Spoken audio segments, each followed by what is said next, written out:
అండి ఇవాళ సేమియా కేసరి ఎలా చేయాలో చూద్దామండి. సేమియా కేసరి కావాల్సిన పదార్థాలండి. సేమియా తీసుకుంటున్నానండి, ఒక గ్లాస్ సేమియా తీసుకున్నానండి. ఒక గ్లాస్ పంచదార తీసుకుంటున్నానండి. జీడిపప్పు, బాదం పప్పు, ఒక బౌల్లో నెయ్యి వేసానండి. నెయ్యి వేసి దోరగా వేగించాలండి. కిస్మిస్ వేయట్లేదండి. కిస్మిస్ ఇది నిల్వ 2-3 రోజులు ఉండాలంటే కిస్మిస్ వేస్తే అది ఒక రకంగా వాసన వచ్చిద్దండి. కిస్మిస్ లేకపోతే వారం కాదు 15 రోజులైనా బాగుండిద్దండి.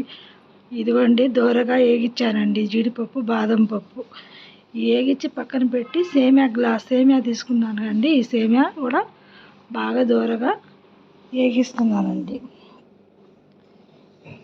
ఆ నెయ్యిలోనే బాగా వేగించాలండి. ఈ వేగించిన తర్వాత దీంట్లో నేను గ్లాస్ తీసుకున్నాను కదండి, గ్లాస్ సేమియాకి గ్లాస్‌న్నర నీళ్ళు వేస్తున్నానండి. గ్లాస్‌న్నర నీళ్ళు వేయాలండి, సరిపోయిద్దండి. షుగర్ వేసేటప్పటికి ఇదంతా లేకపోతే బిగుసుకుపోయిద్దండి. అందుకని నీళ్ళు కాస్త ఎక్కువ పట్టిద్దండి. నీళ్ళు మీరు 2 గ్లాసులైనా వేసుకోవచ్చండి. నేను గ్లాస్‌న్నర వేస్తున్నానండి మీకు చూపించాలని. కాస్త మెత్తగా ఉండాలి, మాకు అంత ఇదిగా ఉండకూడదు అనుకుంటే 2 గ్లాసులు వేసుకోవచ్చండి. పంచదార వేసేటప్పటికి మేము ఇది బిగుసుకుపోయిద్దండి. ఇదిగోండి సేమియా బాగా ఉడుకుతుందండి, మెత్తపడిపోయిందండి.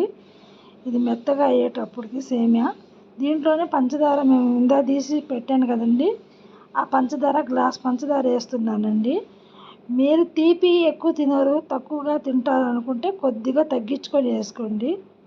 లేదు మేము బాగా తీపి తింటామంటే గ్లాస్కి గ్లాస్ సరిపోయిద్దండి, ఇంకెక్కువ వేయబాకండి. బాగా స్వీట్ ఎక్కువ ఉండిద్దండి ఇది మాత్రం.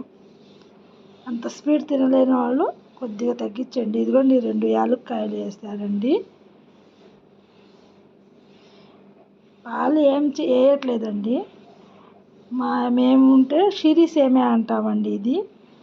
ఇదేమో ఇప్పుడు సేమియా కేసరి అంటున్నానండి. ఇదిగోండి పంచదార వేసాను కదండి. ఈ పంచదార వేసిన తర్వాత కొద్దిగా పాకం వచ్చిన తర్వాత రంగు వేయాలండి. మేము ఈ మిఠాయి రంగు వేస్తే సేమియా వేగించిన తర్వాత అంత మిఠాయి కలర్ ఎక్కువ రాదండి. మేము వేగించకుండా పచ్చి సేమియానే వేస్తే మామూలుగా వచ్చిద్దండి, నీళ్ళల్లో ఉడకపెట్టి వేస్తే.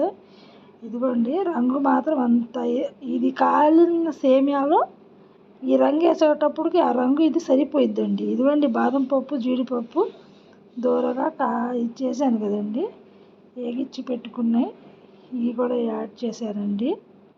ఇదిగోండి వడగట్టుకోకుండా కాస్త అంటుకుంటూ చేయాలండి.